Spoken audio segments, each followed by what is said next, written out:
Hey guys, how's it going? So I had put up a video on this map sensor on my 2005 Element, and I got a couple questions on it. A couple people wanted to know how you could take it off because it was tight in the hole. And this is what it looks like. All right, there's a rubber ring that pops into it. It's a rubber ring.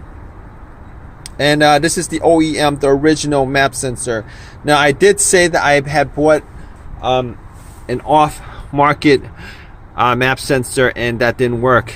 I couldn't pop it in, and every time I tried to pop it in, what happened was it actually broke this little, I guess you call it a nipple. This thing right here broke off, so I had to order a used one, a refurbished one. So this is my old map sensor. I don't know whether that was the cause of my issue or not with the misfire, but I don't have any more misfires, and this might be part of it, but I changed out a ton of stuff. I changed out the throttle body too. But just in case you guys want to know how you guys, if you guys don't want to break it or anything and taking it off, all that's holding it in is this rubber washer. It's a rubber washer. So once you get the screw off this, all you gotta do is just pull it out. Use a pair of pliers or whatever, your hand or whatever. You gotta just pull it out. That's it. I mean, that's pretty much that's pretty much as simple as I could explain it. I know sometimes if it's an older car, I mean, there might be a chance where this could be like melted into the engine block. It's possible. I mean, I've seen it before.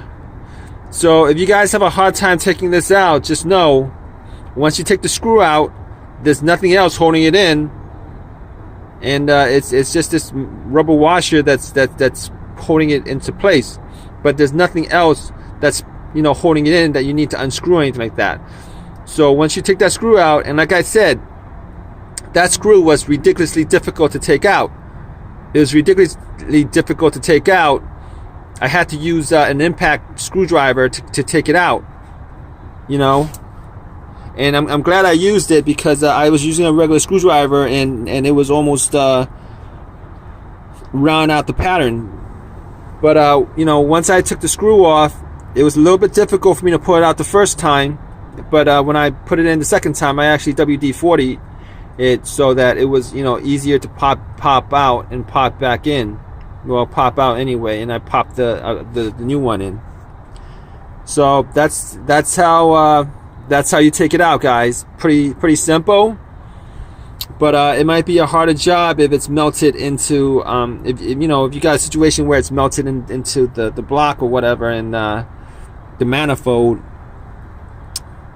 Or if it's like really tough to take out, maybe you just WD-40 this area.